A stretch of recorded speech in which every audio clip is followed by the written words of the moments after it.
Скалният манастир край село Крепча. Изготвила Небие Сораева, 10 Б клас от село Крепча, ученичка от ПГЗ Никола Пушкаров, град Попово. Ръководител Десислава Стоянова. Намираме се в дефилето на река Башпанар, приток на река Чернило, на около 2 км югозападно от село Крепча, община Опака, на път към съседното село Голямо Градище. Тук в скалите се намира една уникална и не е толкова известна забележителност – Крепчанският скален манастир. Тази истинска светиня пази уникални свидетелства, свързани с хилядолетната ни история, книжовност и култура. С мен е Небие, която ще ни разкаже повече за манастира. Високо над автомобилния път, от дясната страна, посока село Голямо Градище, във Варовиковите скали е издълбан скален манастир. Основано още през 9-10 век. Едно от най-ранните скални обители на територията на България, открито от Карел Шкорпил в началото на 20 век. Манастира пази най-старите надписи на кирилица в света. Може ли да ни разкажеш за частите на манастира? Значи, манастира е бил разположен на 3 скални тераси и се състоял от монашески килии, църква и църква-гробница. На първо ниво се намира монашеска килия, както и знаци, издълбани в скалата. На второто ниво е имало издаден напред дървен чардак и легло, а на трето ниво са разположени 3 гроба, един от който е на отец Антоний. В момента отворена за посещение е средната тераса, където се намираме и ние. Тук е била разположена манастирска църква. Манастирът е от периода на Първото българско царство, по-конкретно управлението на цар Симеон Велики.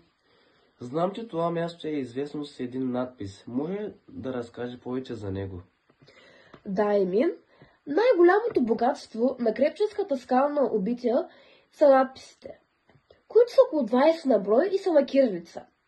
Това, което прави скалния манастир уникален обаче, е фактът, че там е намерен най-стария известен до сега надпис на кирилица по българските земи, датиращ от 921 година. Надписът е изсечен върху скала, близо до монашеска килия. Той не е достъпен за туристи, което до някъде е добре, защото иначе би пострадал.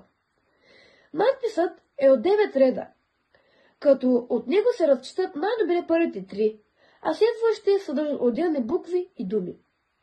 Надписът гласи: в името на Отца и Сина на Светия Дух. Тук почива праведният Антоний, а който в тази църква направи житница, ще отговаря пред Бога. Недостойният Михаил написа. Амин. Освен този надпис, в самата църква на манастира има и друг, който е открит през 70-те години на 20 век от професор Казимир Поп-Константинов от Великотърновския университет.